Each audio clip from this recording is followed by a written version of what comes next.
Hello everyone. My Fiat's basket rack was looking rather tired and old, so I've decided to go about restoring it.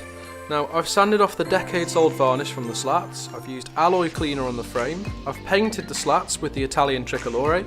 Yes, it looks more like the Mexican tricolore in camera, but I assure you that that green is brighter in person. I've used alloy cleaner on the screws, I have used leather cleaner and whitener on the straps, and then with a lot of jiggling and general impatience, I've refitted it to my car.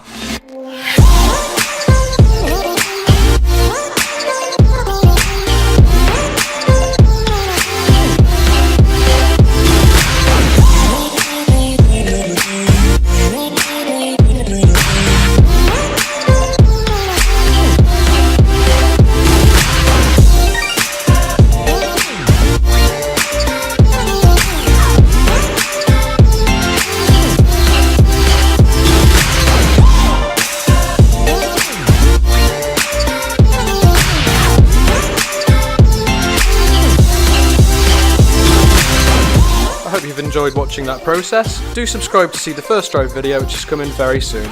Ciao!